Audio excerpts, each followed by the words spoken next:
Evite, porém, controvérsias tolas a respeito de genealogias, bem como desavenças e brigas a respeito da lei, porque essas coisas são inúteis e sem valor. Tito 3, versículo 9. Eu confesso que antes de dar esse estudo, eu fiquei pensando, e eu, nas minhas conversas com Deus, eu falei: Deus, você tem certeza que você quer que eu faça sobre isso mesmo? Ainda bem que eu tenho poucos seguidores e poucas pessoas provavelmente vão ouvir essa pregação. Porque. E ainda bem que o Twitter tá proibido no Brasil, porque senão iam me xingar muito no Twitter se as pessoas ouvissem minha opinião a respeito disso. Enfim, bom, Deus me desafiou a estar estudando versículo a versículo e meditar sobre isso e chegar aqui e expressar minha opinião a respeito dos temas que estão no versículo, como eu interpreto, né, o que Paulo quis dizer, escrevendo lá para Tito. E, assim, não é um tema fácil, mas a verdade é que quando eu li esse versículo eu falei: meu Deus, é o retrato da rede social da maioria dos crentes, né? Porque hoje nós ficamos discutindo tantas tolices, tanta religiosidade, tanta coisa inútil. E como diz lá no versículo 8, né, em vez da gente praticar as boas obras que nós fomos criados para fazer, a gente fica nessas controvérsias, essas discussões tolas que não levam a lugar nenhum. Ficamos brigando a respeito de doutrinas, doutrinas de homens, né, porque são coisas que nós inventamos, baseadas em como nós interpretamos a Bíblia. E Paulo diz claramente que isso são coisas inúteis e sem valor. É importante a gente entender o contexto de todo o texto que a gente lê. E quando Paulo está falando sobre isso aqui, ele está falando sobre algo que no primeiro século é conhecido como judaizantes. O que eram os judaizantes? Os judaizantes eram judeus que passaram a crer em Cristo.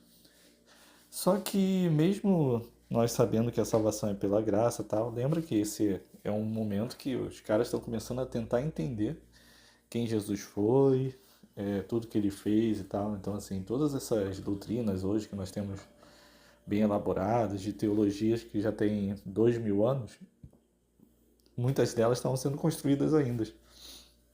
E algo que os judaizantes faziam é querer manter a lei, apesar de Cristo ter vindo.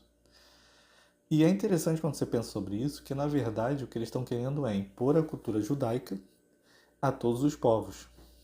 E aí isso é um retrato do outro Messias que eles achavam que viria, que Jesus mostrou claramente que ele não era, que era um cara que seria um guerreiro, que restauraria o reino de Israel, para que Israel fosse a nação que ia abençoar todo mundo. É algo parecido, né, que a gente vive aqui no Brasil, né? Nós temos algumas correntes teológicas, principalmente as ligadas à teologia do domínio, que é uma porcaria teológica que nós importamos dos americanos. Provavelmente você já ouviu falar sobre isso. Aquela ideia de que nós devemos mudar a cultura ocupando os lugares estratégicos da sociedade, porque é assim que nós vamos mudar a cultura do, do nosso país. É uma teoria muito bonita, assim, quando você olha e fala: caraca, é verdade, né? Se nós ocuparmos os lugares de destaque, os lugares de liderança, a gente realmente vai mudar o nosso país. Só que só tem um pequeno problema, né? Isso não tem nada a ver com a Bíblia. Deus, quando foi pensar em como ele queria mudar a humanidade, Jesus criou um método, assim, revolucionário, um método incrível, mas que não é popular, né? Que é o discipulado. Jesus, quando estava para subir aos céus, e é aquele momento, né, que você vai dar a última palavra. Sabe quando você vai se despedir de alguém e você não vai ficar muito tempo sem ver as pessoas e você quer falar uma coisa bonita, uma coisa importante, uma coisa fundamental?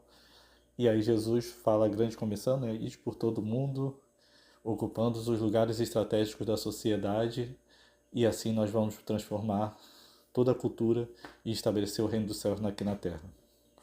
Foi isso que ele falou, né? Bom, segundo a teologia do domínio, foi isso que Jesus falou, né? Mas, segundo a Bíblia, ele falou: vai para todo mundo, ensinando-os a guardar eu, tudo que eu ensinei a vocês. Ou seja, vão lá e façam discípulos. A teologia do domínio, ela chama muita atenção. E é apenas mais uma das dezenas, ou talvez até centenas, sei lá, milhares de teologias que já existiram nesses 2000 anos de cristianismo, que é uma versão, mais uma versão, do que os judaizantes faziam, que é simplesmente tentar impor o evangelho às pessoas. Os judaizantes viviam uma determinada religião, que é a religião judaica, e eles tentavam impor essa religião a todo mundo que eles conheciam. Então era uma imposição, e não um convite, como Jesus faz, né? E aí nós sabemos, né, pela criação da Igreja Católica, só estudar um pouquinho da história da Igreja, nós vemos o problema que deu quando nós começamos a impor às pessoas e obrigar elas a ser cristãos, né? Porque de um dia para o outro, o imperador romano se converteu, e aí eu não vou entrar no mérito se ele se converteu realmente ou não, aí é entre ele e Deus, eu não tenho nada a ver com isso. Mas o fato é que a partir daquele momento todo mundo tinha que ser cristão. E aí um lado bom, que acabou a perseguição da igreja, o lado ruim, que do nada todo mundo era cristão agora. E aí todo mundo sendo cristão, tipo, mesmo quem não era convertido, se chamava de cristão. Você conhece algum lugar onde nós temos igrejas onde muitas das pessoas que frequentam a religião parecem não ter nenhuma relação com Cristo? Não sei, isso me parece um pouco familiar, né? Você conhece algum lugar onde as pessoas da religião tentam impor às pessoas que não querem seguir essa religião os seus dogmas e costumes? E muitas vezes isso através da lei? Muitas vezes tentando quase que impor uma teocracia? Coincidência, né? Enfim. E o que Paulo falou sobre isso? Então, evita essas controvérsias tolas a respeito de genealogias, e genealogia é questão religiosa, tipo, porque para o judeu era fundamental a questão da genealogia por causa da distribuição da terra, enfim, por várias questões lá do Velho Testamento que eu não vou entrar aqui no mérito. Mas o fato é, tipo, cara, para de ficar com essas discussões tolas a respeito de religião, bem como essas desavenças e brigas por causa do que pode e o que não pode fazer, porque é isso que fala a lei, né? Qualquer lei diz o que pode e o que não pode ser feito, né? Para isso que serve uma lei. Isso aí para qualquer lei, inclusive a lei bíblica. Porque simplesmente ficar nessas discussões, e aí não é a lei, aí é importante a gente falar, não é a lei bíblica que é inútil e sem valor. Não é isso que Paulo está dizendo. Ele está dizendo que essas discussões tolas, essas desavenças, essas brigas são inúteis e sem valor. E quantas vezes a gente fica brigando, né, cara? Eu acho que esse versículo devia estar na porta de todo seminário e em toda a comunidade teológica do Facebook, enfim, toda a página teológica do Instagram, né, e por aí vai. Porque hoje a gente vê os cristãos se matando, brigando por tanta coisa assim, inútil. Eu lembro uma vez que uma amiga minha veio conversar comigo coitada, ela veio me perguntar o que eu achava a respeito dessa discussão a respeito do calvinismo e do arminianismo. E eu falava que a maior parte do tempo é apenas uma perda de tempo. Afinal, a Bíblia dá margem para os dois. Eu acho que ela não gostou muito da minha resposta, não. Mas para mim essa é a verdade. E quando eu li esse versículo, eu lembrei disso na hora. Porque a verdade é que a maioria das discussões que a gente fica aqui teologicamente é perda de tempo, é coisa de criança, desculpa, mas essa que é a verdade. Nós temos uma igreja brasileira de crianças, de novos convertidos, então a gente fica nessas discussões todas. Quer ver? Discussões todas. Pode fazer tatuagem ou não pode? Pode ter mulher pastora ou não pode? E aí é interessante que as pessoas às vezes ficam discutindo sobre esse negócio. Não, posso ter mulher pastora ou não pode, não sei o quê. Aí eu sempre gosto de lembrar de um exemplo que eu ouvi uma vez do Missão Portas Abertas, de uma comunidade da China. Ou melhor, não foi do Portas Abertas não, foi da Missão Mais. Foi o pastor Mário Freitas que falou sobre isso. Ele conta o testemunho de uma menina na China, de 16 anos, que ela vivia numa comunidade em que nessa vila tinha uma igreja. E aí simplesmente mataram o pastor da igreja. E aí eles ordenaram um novo pastor, queimaram a igreja e mataram o pastor novamente. E aí eles ordenaram mais um pastor, mataram novamente o pastor e queimaram a igreja de novo. E aí a igreja já estava, isso já, se eu não me engano, já estava no terceiro, quarto, quinto pastor que eles tinham matado. E aí simplesmente nenhum homem mais queria assumir a igreja, e essa menina simplesmente se levantou e falou, não, tá bom, eu lidero. Acabou que ela, enfim, foi presa e ninguém sabe o paradeiro dela. Já faz alguns anos essa história, provavelmente ela tá lá na glória com Deus. Então, assim, tipo, aí o pessoal fica discutindo, não, mas mulher pode ser pastora ou não? É porque a gente pensa em instituição, né? A gente perde tempo discutindo porque a gente institucionaliza tudo. Nós somos ocidentais, nós temos uma mentalidade muitas vezes católica, mesmo nos declarando protestantes, né? Nós evangélicos. E nós adoramos criticar os católicos, mas a gente pensa igualzinho. Essa que é a verdade. Muitas vezes a gente pensa igualzinho. E a gente quer institucionalizar tudo. Então a gente pensa, por exemplo, o dom que pastoral, nós pensamos como uma institucionalização, nós pensamos em cargo. Quando você pensa em pastor, a grande maioria das pessoas não pensa no dom espiritual de cuidado de pessoas. E normalmente esse dom anda junto do dom de mestre, que é o dom de ensino. Então, muitas vezes a gente pensa simplesmente no dom institucional. E aí a gente fica discutindo coisas que são da instituição. E aí cada cultura institucional define. Ah, não, não quero. Eu acho que aqui não cabe mulheres liderarem, então, beleza. Define que não vai, mulheres não vão liderar. E em outras comunidades, não, mulheres vão liderar sim e tá tudo certo. Enfim. Isso aí é uma questão cultural. E aí a gente perde tempo discutindo isso. Como eu falei, né, a tatuagem é outra coisa clássica. E eu lembro, quando falo de tatuagem, eu gosto muito do testemunho do Rodolfo Abrantes, que ele fala que uma vez ele estava olhando no espelho e tal, não sei o que, as tatuagens dele, e ele ouviu a voz de Deus falando com ele. Ele fala que foi uma das poucas vezes que ele ouviu a voz de Deus realmente audível. E Deus falava com ele, bom, já chega, né? Pra que fazer mais tatuagem? E o pessoal fica discutindo, perguntando pra ele, não, tá, então é pra fazer tatuagem, não sei o que. Ele fala, cara, Deus falou comigo. Você tá preocupado com tatuagem? Tipo, você pode ouvir a voz de Deus e você tá querendo discutir tatuagem. Então assim, gente, eu acho que a gente precisa crescer, né? Como eu falei, né, do Armínio, do Calvinismo e tal, não sei o que, o pessoal se mata por isso. Mas, cara, na prática não faz nenhuma diferença na vida cristã prática. Eu, sinceramente, não vejo nenhuma diferença. Se você crê em Armínio ou se você crê em Calvino. Para salvação, para mim não faz nenhuma diferença. Agora, a questão é como você vive. E eu, sinceramente, eu imagino que nessas discussões todas que nós temos, quando chegar lá no céu, eu costumo brincar que Jesus vai botar os dois irmãos que ficavam discutindo na terra, se xingando no Twitter, no Facebook, no Instagram, enfim, porque agora no Brasil não pode discutir mais no Twitter. Mas enfim, estão lá discutindo no Threads agora, né? Que agora é a rede social da moda. E aí ficavam lá discutindo no Threads. E enquanto eles estavam discutindo, Jesus vai pegar lá o arminiano, vai pegar o calvinista, botar um da frente do outro. Então, olha só, funciona assim. Aí os dois vão olhar um pro outro e falar, ah, peraí, então ele estava certo? E eu estava certo?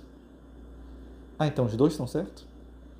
Caramba, nunca tinha pensado nisso. Então assim, a gente fica nessas discussões todas, a gente fica nessas imposições. Quer ver outro erro muito comum entre nós cristãos? Nós ficamos escandalizados por tudo. Meu Deus do céu, tudo escandaliza o crente. A abertura da Olimpíada. Botaram uma mesa lá, tá não sei o que, simbolizando Dionísio e várias religiões. Mas não, parece a mesa da Santa Ceia. Estão ofendendo os crentes. Então a gente fica escandalizado. Fizeram um filme que a gente não gostou. Estamos escandalizados. Beijo gay na TV. Estamos escandalizados. Tudo escandaliza o crente. Gente, até quando a gente vai crescer? É sério. Você espera que o não cristão se comporte como cristão? Nem você que é cristão se comporta como cristão deveria se comportar? Ou você realmente consegue seguir todos os mandamentos? Você é o cara, né? Você é o espiritual, você é o fariseu, que consegue seguir todos os mandamentos e está chamando Deus de mentiroso, porque Deus falou, João fala lá na nossa carta, que se nós dizemos que nós não temos pecado, nós estamos chamando Deus de mentiroso. Então, cara, se você acha que você não tem pecado nenhum, você está dizendo que Deus tem pecado, porque Deus é mentiroso. Então, cara, assim, nós não conseguimos viver o evangelho plenamente, e aí a gente quer que os não cristãos vivam o evangelho plenamente. Gente, vamos crescer. Vamos crescer. Eu acho que nesse estudo de Tito, a palavra que eu mais falei aqui foi sobre maturidade. Quando é que a gente vai crescer, gente? Eu lembro alguns anos atrás, teve uma cena que sinceramente eu achei linda. Eu achei linda.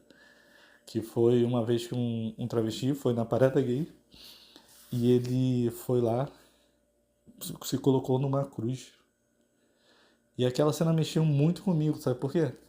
Enquanto a maioria dos cristãos estavam escandalizados, eu entendi o recado que para mim veio do céu, de que Jesus na cruz também se fez homossexual. Meu Deus, Bruno tá chamando Jesus de homossexual? Sim, eu tô chamando Jesus de homossexual, Jesus de assassino, Jesus de mentiroso. Jesus é isso tudo, porque na cruz ele se fez pecado por nós. Jesus não cometeu nenhum pecado na sua vida, mas lá na cruz ele estava representando todos os pecadores. Então, cara, quando você vê na parada gay um homossexual, simplesmente, se eu não me engano era uma trans, enfim, eu não lembro agora exatamente quem era. Ela na cruz ali foi um tapa na cara da igreja para lembrar: eu também amo os homossexuais. Jesus não morreu pelos héteros, mas Deus amou os héteros de tal maneira que deu seu Filho unigênito para que todo aquele que nele crê não pereça, mas tenha vida eterna. É isso que muitos cristãos acham que está escrito na Bíblia, né?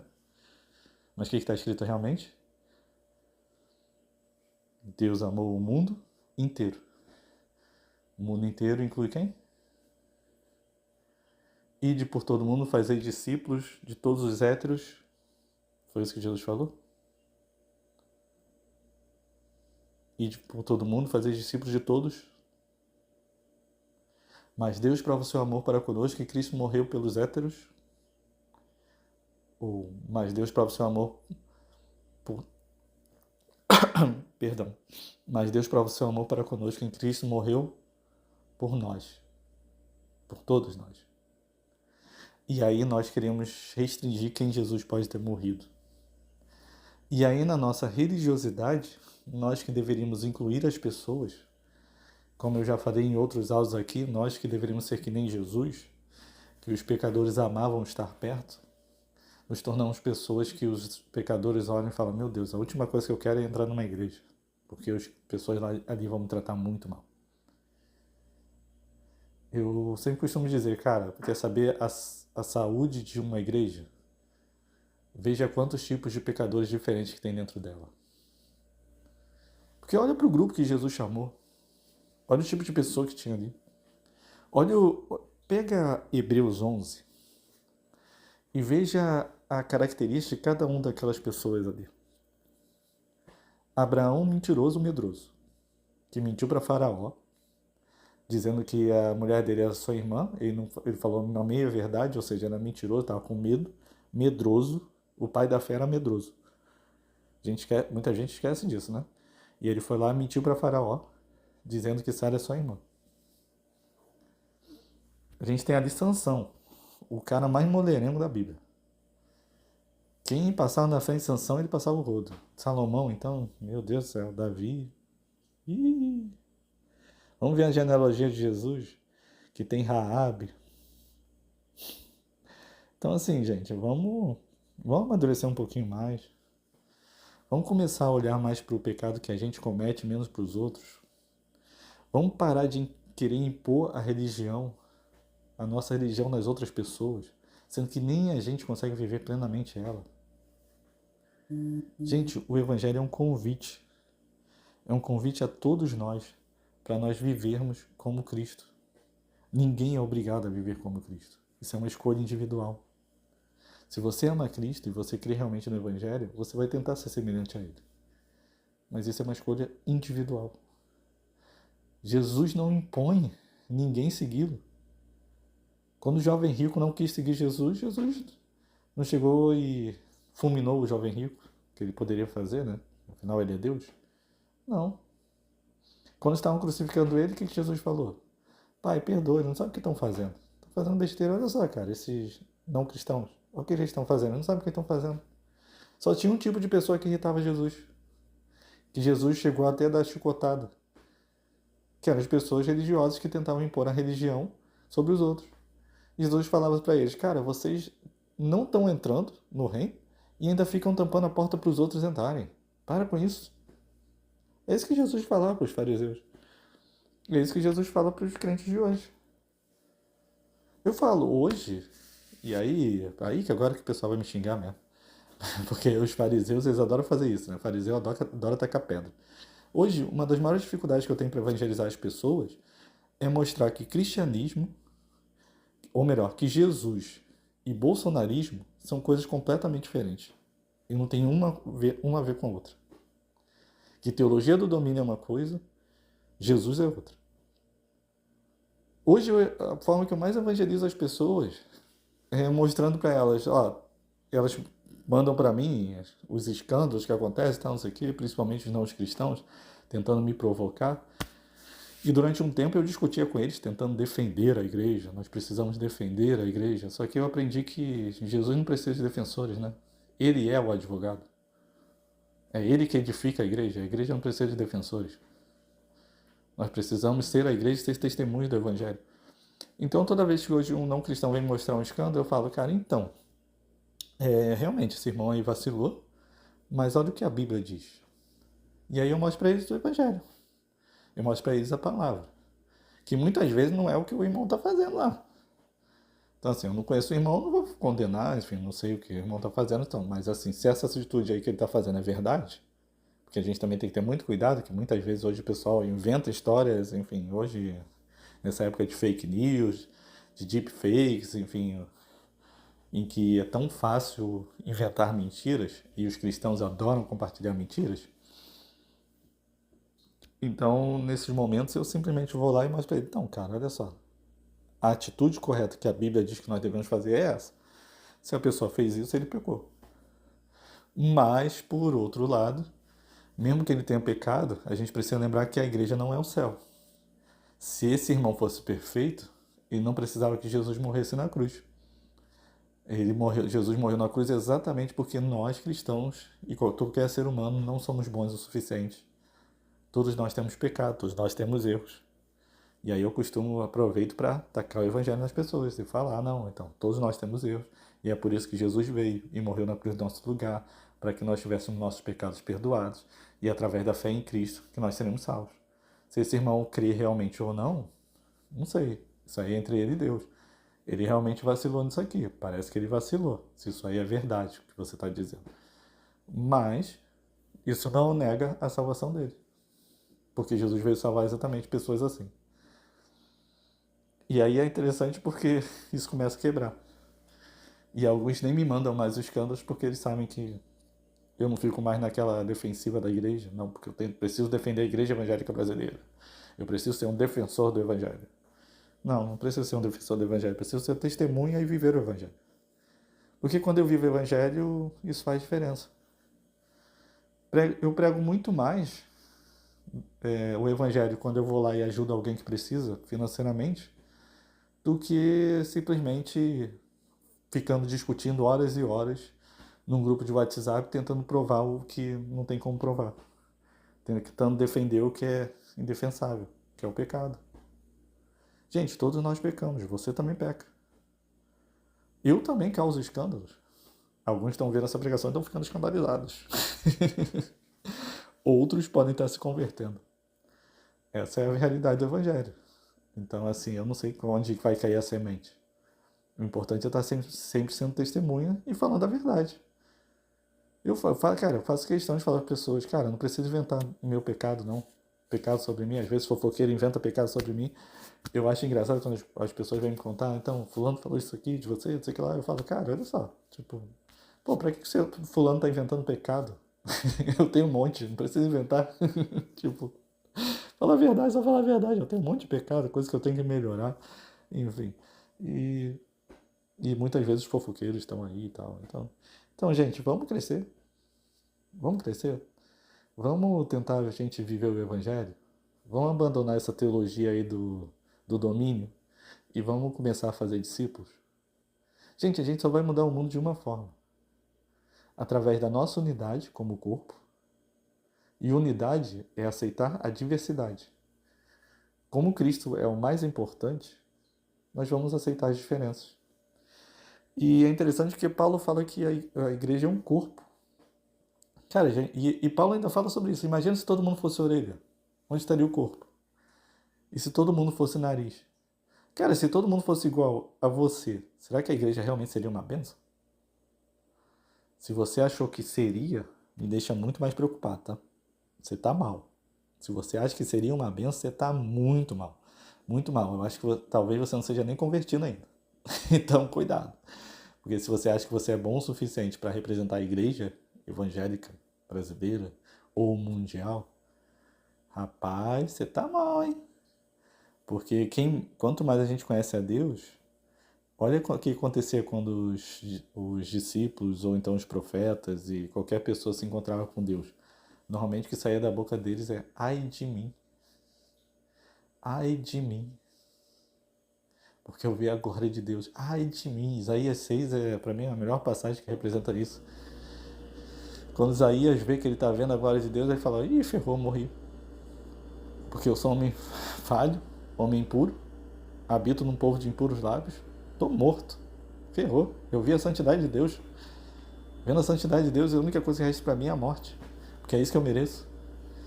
Mas aí Deus vai lá e purifica ele, porque a purificação nunca vem de nós, a partir de nós, a purificação sempre vem dele para nós. É por isso que ele coloca o Espírito Santo dentro de nós, para que através do Espírito Santo nós possamos fazer a obra que é dele. Porque, gente, só Deus pode fazer a obra que é de Deus. A gente não consegue. Se você acha que consegue, você está achando que você é Deus. E aí, filho, você está parecendo muitos fariseus, né? Cuidado, cuidado. Abre teu olho. Porque quem sabe quem é, vai falar, ai de mim. Ai de mim, quem me livrará desse corpo de morte? Ai de mim, ai de mim. Essa é a palavra que sai de todo mundo que se enxerga quando enxerga a santidade de Deus. Ai de mim. E obrigado, Jesus. São as duas palavras, são as duas frases que tem que sair da nossa boca. Ai de mim, porque eu sou pecador, eu sou falho, eu não presto. E obrigado, Jesus, porque mesmo assim o Senhor escolheu me amar e me salvou e me deixa ter comunhão com o Pai. Então, gente, vamos fazer esse trato? Vamos tentar a gente viver o Evangelho? Vamos parar de tentar impor os outros? Vamos parar de querer impor às pessoas a nossa teologia, mas simplesmente expor a nossa opinião e sem imposição? Se alguém perguntar a sua opinião, você vai lá e dá. Se não perguntarem, fica quietinho. Sério, eu acho que a igreja hoje está precisando mais calar a boca do que falar. Eu acho que a gente está precisando viver mais o evangelho do que ficar falando. A gente está falando demais, gente. Sério, é só entrar nas redes sociais. Eu estou evitando rede social por causa disso. Que me faz mal ver o que os crentes estão falando nas redes sociais. Eu outro dia estava vendo um vídeo de uma menina, acho que é V Vitolas, o nome dela, enfim, não lembro agora. E ela não é cristã. E ela resolveu ler a Bíblia. Ela tem hiperfoco na Bíblia. Eu achei genial. Eu falo, cara, essa garota vai se converter e vai ser uma benção. Porque ela está lendo a Bíblia mais do que os crentes leem. Porque ela tem hiperfoco na Bíblia, então ela fica lendo a Bíblia inteira. E tem um bando de crente aí que diz que não tem tempo e nem lê a Bíblia. Provavelmente ela lê mais a Bíblia do que aqueles que criticam ela. Enfim.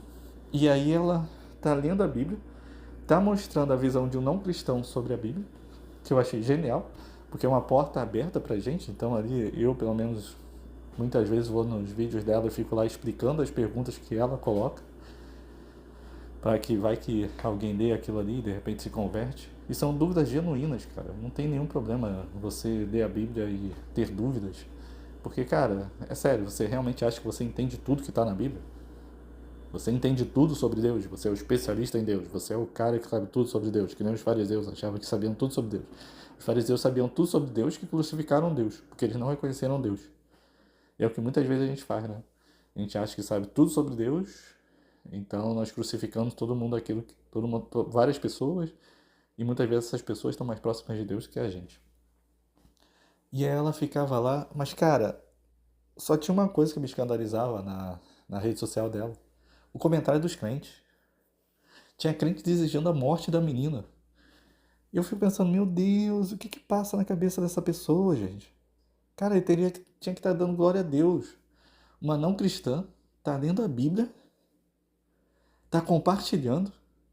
Um bando de gente está comentando que está interessado em ler a Bíblia porque a não cristã começou a ler. E a gente está reclamando.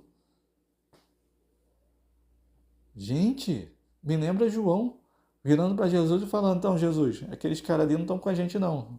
Quer que a gente, enfim, dá um jeitinho neles? E Jesus fala: cara, vocês não entenderam nada. Meu espírito não é esse, filho.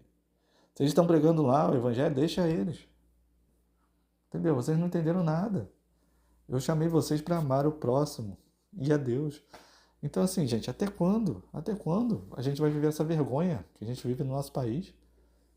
Sério, às vezes eu tenho vergonha de dizer que sou evangélico no Brasil. Eu tenho vergonha em alguns momentos de dizer que sou evangélico. Cristão eu nunca tive vergonha. Agora, evangélico, tem alguns momentos que eu falo, meu Deus do céu.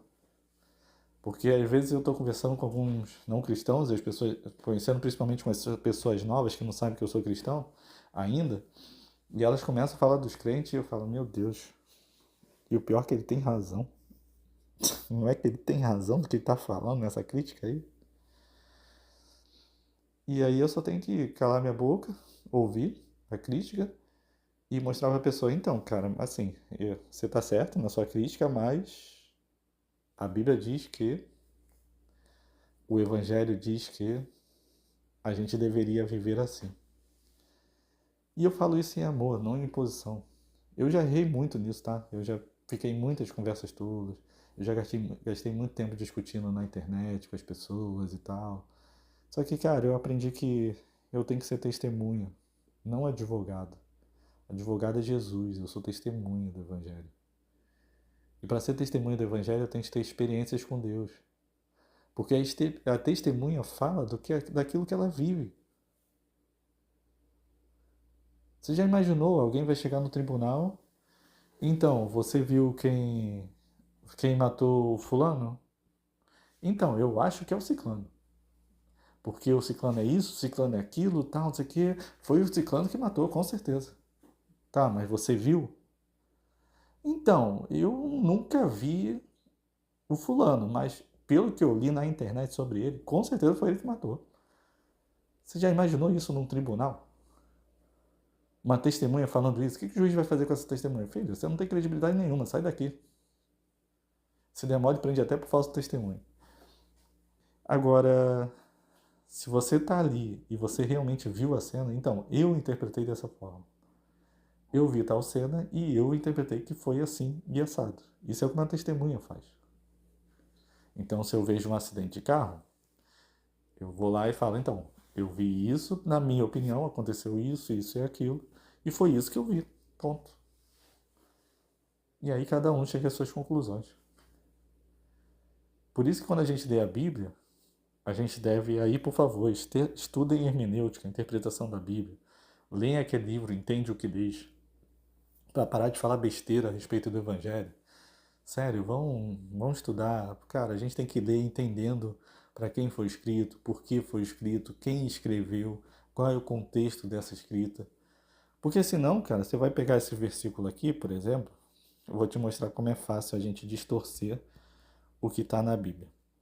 Por exemplo, eu posso pegar esse versículo aqui, ou usar isoladamente, e dizer assim, não, evite, porém, controvérsias tolas a respeito de genealogias, bem como desavenças e brigas a respeito da lei, porque essas coisas são inúteis e sem valor. E eu posso virar para você e falar, não, cara, olha só, a gente tem que parar de discutir sobre essas coisas. Tá na Bíblia, é a lei, acabou. Percebe? Mas aí eu estou distorcendo o que Paulo falou. Porque a partir do momento que Jesus veio, nós temos que interpretar a lei a partir da lente de Cristo. Então a gente não pode ficar impondo a religião para os outros, que é o que Paulo fala aqui. Vamos ver o versículo anterior, o que ele fala sobre as boas obras.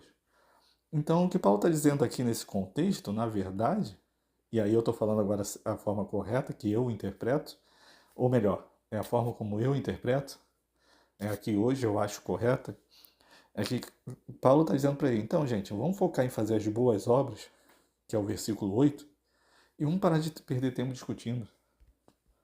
Sério, já imaginou se nós cristãos não ficássemos discutindo na internet e esse tempo nós passássemos abençoando vidas? O que faria mais diferença na vida das pessoas? Você mandando as pessoas morrerem porque elas são inimigas do Evangelho? Porque elas não votam em quem você acha que elas têm que votar?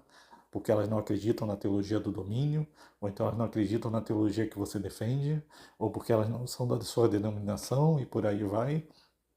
Ou então porque ela é um não cristão fazendo algo que você ficou escandalizado, ficou horrorizado, o não cristão estar pecando. Sério, gente. Cara, nós somos crentes e pecamos. Aí você espera que um não cristão não peque. Você quer que o não cristão fale bem de Cristo? Nós causamos vergonha a Cristo pela forma como nós vivemos. E a forma como nós vivemos muitas vezes está falando mal dele. E aí nós queremos que o não cristão fale bem de Jesus. Gente, pelo amor de Deus, vamos crescer. Vamos crescer. Vamos viver mais o Evangelho e defender menos. Vamos viver mais o Evangelho e defender menos. Para de discutir na internet, para de querer matar os outros na internet porque eles pensam diferente de você. Você não sabe tudo sobre Deus, não. Ninguém sabe tudo sobre Deus, cara. Eu olho para coisas que eu já preguei no passado e eu falo, meu Deus, como é que eu acreditava nisso? No seminário, quando eu fazia, era muito engraçado, porque várias vezes o professor falava lá, então, às vezes tem pessoas que interpretam assim tal coisa, mas está errado. E eu interpretava daquela forma.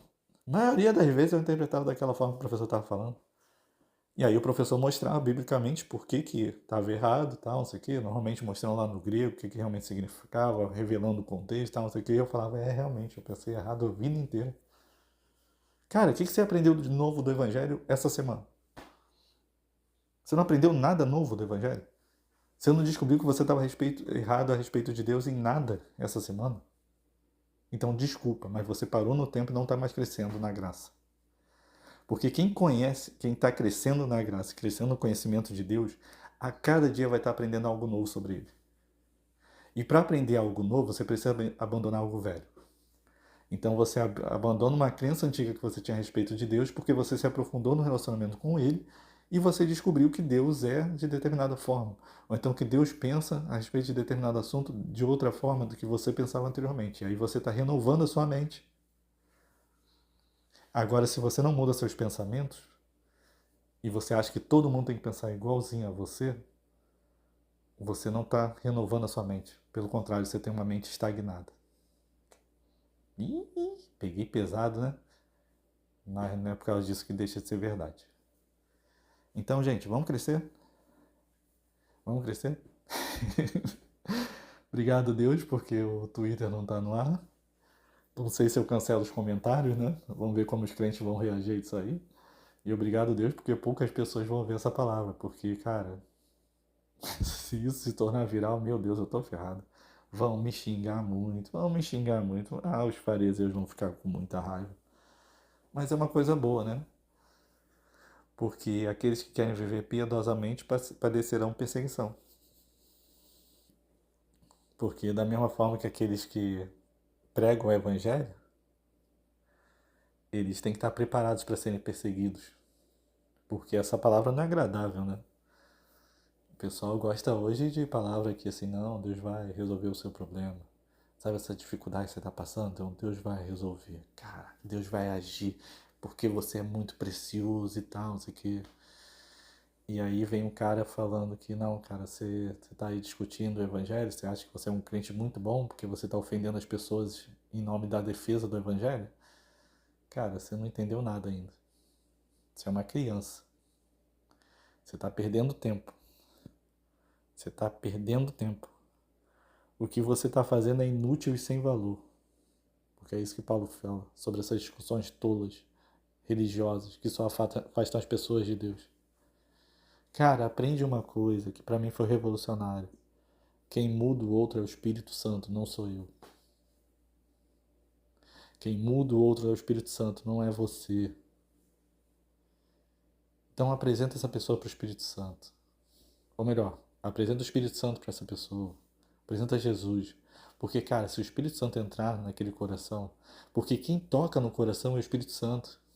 É o Espírito Santo que convence da verdade, da justiça e do juízo, não é a gente. Nós somos testemunhas, a gente mostra. A gente joga a semente. Se vai cair em boa terra, é problema da terra com a semente. A gente não tem nada a ver com isso. Então, se o Espírito Santo tocar no coração, ele começa a mudar, cara. O problema é que a gente quer mudar o comportamento das pessoas, sendo que eles nem têm o Espírito Santo neles. Nós queremos que as pessoas ajam como cristãos, sejam semelhantes a Jesus, sendo que elas nem têm o Espírito Santo. Nós, crentes, quando conseguimos ser semelhantes a Jesus, é simplesmente por causa da ação do Espírito Santo, porque se não fosse o Espírito Santo em nós, a gente estaria agindo talvez até pior do que o não cristão, que a gente fica criticando. Então, gente, vamos crescer. Vamos pedir mais do Espírito Santo. Você acha que essa pessoa é inimiga do Evangelho? Faz o que Jesus mandou você fazer com os inimigos do Evangelho. Ame. Porque foi isso que ele fez. Todos nós éramos inimigos de Deus. Mas Deus, para o seu amor para conosco, que Cristo morreu por nós, sendo nós ainda pecadores. Porque pode ser que pelo bom alguém ouse morrer. Mas Deus, para o seu amor para conosco, em que Cristo morreu por nós, sendo nós ainda pecadores. Romanos 5,8, meu versículo favorito da Bíblia. Você vai ouvir muito ele, se você ficar ouvindo esse podcast, depois dessa pancada que eu estou dando hoje. Desculpa, mas essa pancada primeiro Deus me deu. Porque tudo isso que eu estou falando, eu já perdi muito tempo da minha vida discutindo com as pessoas na internet. E na vida real também. Eu já rompi relacionamentos por causa de pensamentos diferentes. Que é uma grande idiotice. Hoje eu falo, meu Deus, como eu era criança. Como eu era imaturo. Romper relacionamento porque o fulano pensava diferente de mim. Cara, uma das coisas que eu mais me orgulho hoje é eu conseguir falar com pessoas que pensam completamente diferente. Eu tenho alguns amigos que é muito engraçado. Porque eu tenho um pensamento mais de direita e eu tenho amigos que são esquerda radical. Eu tenho amigos que são mais liberais teologicamente e para eles eu sou mais conservador. E para os conservadores eu pareço ser um liberal. E eu falo com eles, tá tudo certo. É engraçado que às vezes conversando com alguns amigos, tipo, cara, eu tenho um amigo meu, o Márcio, que é um meu líder, um abraço pra ele se eu ouvir essa palavra. Cara, eu e o Márcio é muito engraçado, porque assim, a gente pensa um monte de coisa diferente. Um monte de coisa sobre diversos assuntos diferentes. E às vezes a gente começa a discutir, tal, não sei o que, cada um mostra o seu ponto de vista, tal, não sei o que, e cara, a gente se ama em Cristo e tá tudo bem. Às vezes ele me mostra, então, cara, eu vi um estudo que fala isso, tal, não sei o que, e aí eu mostro pra ele, então, cara, pô, mas olhando isso aqui, eu interpreto assim, tal, não sei o que, a gente discorda. Muitas vezes a gente não mudou de opinião, algumas vezes ele mostra algumas coisas e eu mudo de opinião, às vezes eu mostro algumas coisas pra ele e ele muda de opinião, e tá tudo bem. Então, assim, meu amigo Leandro também, a gente de vez em quando discute, principalmente questões econômicas, políticas e tal, isso aqui, a gente tem uma visão completamente diferente. E é até engraçado que a gente fica zoando um ao outro. E, cara, a gente vai aprendendo um com o outro. Porque, gente, eu já falei isso em outros podcasts. Você não aprende nada com quem pensa igual a você. Você não aprende nada com quem pensa igual a você. Porque se a pessoa pensa igual a você, ela só vai concordar naquilo que você já acredita. O que ela tem para te ensinar? Nós precisamos aprender a viver na discordância. E eu acho muito legal a igreja primitiva, porque o pessoal às vezes cria uma imagem da igreja primitiva, né, que todo mundo se dava bem. Mas, cara, a igreja primitiva às vezes tem umas discussões bem interessantes. E o pessoal às vezes discordava lá e tal, sei que. Por exemplo, Paulo brigou com Marcos, brigou com Barnabé por causa de Marcos. Paulo foi apedrejado numa cidade lá e Marcos fugiu, deu no pé. E aí Barnabé queria continuar com Marcos e Paulo falou, não, pera aí, cara, esse cara aí, quando a gente estava sendo apedrejado, o cara fugiu, não ando mais com ele não. E os dois se dividiram, brigaram, Paulo e Barnabé. Olha só como é a igreja primitiva, era tranquilona. Só que no final da vida, Paulo, em uma das suas cartas, que eu não lembro exatamente qual é a carta agora, ele escreve, então, manda vir Marcos, porque ele me é muito útil para o evangelho. Então, assim, eles tiveram aquela desavença ali naquele momento, tal, não sei o quê, mas depois do tempo eles se reconciliaram. E Paulo falou, cara, traz esse cara pra cá, ele é minha útil. Ele é útil pro evangelho. Vem pra cá, mano. Tamo junto. A gente discutiu lá, tal, não sei o que, a gente discordou, mas, cara, tamo junto. Porque o que nos une é maior do que o que nos separa. E aí nós nos separamos das pessoas por causa de coisas secundárias, sendo que a gente deveria estar unido a elas por causa do que é primário. Sério, para e pensa. Tudo que divide a igreja hoje, tudo que divide a igreja hoje é questão secundária. Não é questão primária da salvação. É tudo questão secundária, mas aí como a gente não consegue viver com quem pensa diferente da gente, a gente só consegue viver com quem é a nossa imagem e semelhança, porque a gente acha que unidade é uniformidade, ou seja, todo mundo ser igual. Unidade não é isso. Unidade são pessoas diferentes vivendo unidas. Isso é um corpo. Um corpo tem uma mão, que é diferente de um pé, que é diferente de um nariz, que é diferente de uma boca, que é diferente de uma orelha, mas forma uma unidade. Isso é uma unidade. Como Paulo fala, se todo o corpo fosse igual, todo mundo fosse orelha, todo mundo fosse nariz, todo mundo fosse boca, não tinha corpo. Então, gente, vamos aceitar os diferentes. Dentro e fora da igreja. Cara, nós somos chamados a amar as pessoas. Nós somos chamados a amar as pessoas. E vou repetir mais uma vez, nós somos chamados a amar as pessoas. Vamos amar. Vamos amar mais. Defenda menos, ame mais. Não adianta você achar que está defendendo o evangelho e matando seu irmão. Nós não somos chamados a matar ninguém, nós somos chamados a morrer pelo nosso próximo. Olha os discípulos. Olha Jesus. Estevão, enquanto estava sendo apedrejado, ele falou: Pai, perdoa, eles não sabem o que fazem. Ele fez igual a Jesus. Quando você se sentir escandalizado, alguém te perseguir, alguém falar mal de você por causa do Evangelho, simplesmente fale: Pai, perdoa, ele não sabe o que está fazendo. Ele não tem o Espírito Santo ainda. E se você foi machucado pela igreja, você não é cristão, e você foi machucado na igreja, e eu peço perdão a você em nome da igreja. Eu sei que eu não sou digno de ser representante da igreja, não, mas eu faço parte da igreja. A igreja não é o céu, tá? A igreja é imperfeita até porque tem pessoas como eu. Mas eu peço perdão a você, não cristão, que foi ofendido por algum evangélico.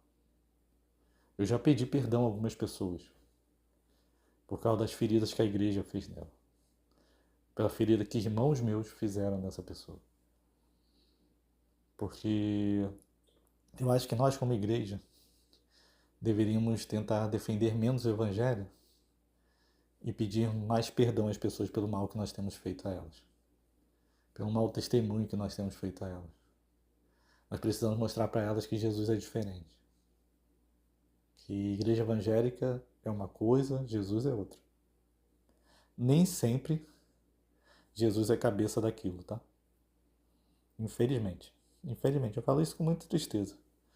Porque eu realmente queria que todas as igrejas, que todos os que se dizem cristãos, realmente fizessem parte do corpo de Cristo. Mas isso não é verdade. A parábola do joio e do trigo está aí para dizer. Meu Deus, 48 minutos. Então eu vou terminar com a parábola do joio e do trigo. Lembra que Jesus falou sobre o joio do trigo? Então Jesus tinha uma plantação, e aí a gente pode interpretar isso como uma igreja. Então Jesus plantou a igreja, por favor, não é igreja instituição não, tá? A igreja é a união de todas as pessoas que fazem parte do reino dos céus. Do reino de Deus. Dos céus ainda não, né? Os céus vai ser um dia. Do reino de Deus. Então, Jesus...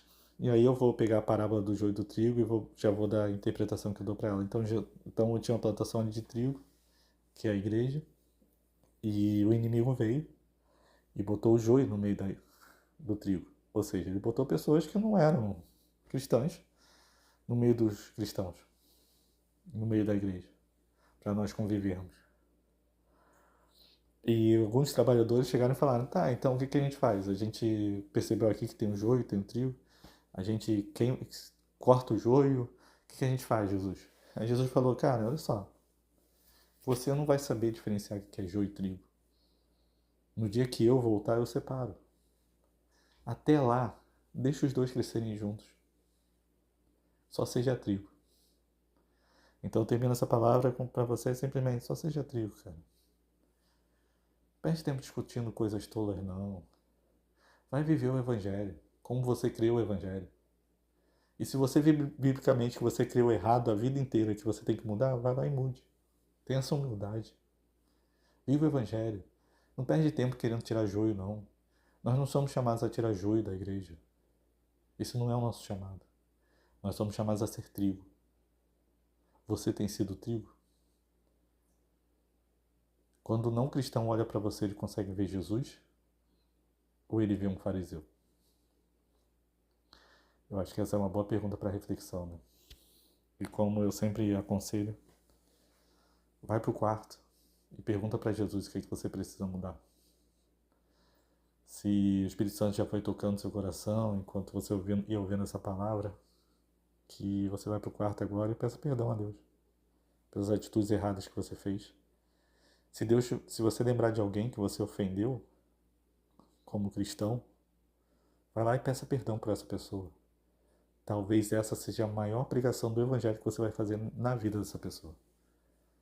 Porque, cara, uma coisa rara hoje em dia é ver um cristão pedindo perdão a um não cristão. E, cara, o perdão ele tem um poder de transformar. Afinal, foi o perdão que transformou nossas vidas, né? Então vai lá, peça perdão. Peça perdão ao não cristão que você ofendeu, por tentando defender o Evangelho.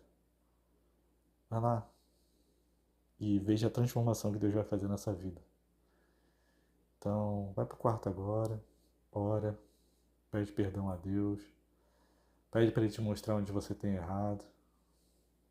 Fique preocupado se você acha que não está errando em nada. Aí fique muito preocupado, porque você está se achando muito bom e isso é muito preocupante, porque os únicos que se achavam muito bons eram os fariseus. Mas se você tem coragem de reconhecer que você tem falhado nisso, vai pro quarto agora e tenha seu momento com Deus.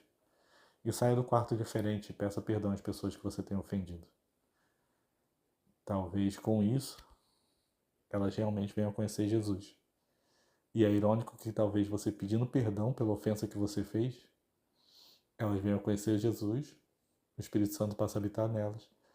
E aí elas vão mudar isso que tanto te irritou, ao ponto de ofendê-las. A melhor forma de nós mudarmos o outro é amando o outro, para que o Espírito Santo possa entrar na vida do outro. É assim que nós vamos transformar o mundo. É assim que nós faremos discípulos. Então vai lá e ama. E aí eu repito a pergunta que para terminar aí para você ir para o quarto refletir. Quando as pessoas olham para você, elas veem Jesus ou elas veem o fariseu? Que Deus tenha misericórdia de nós.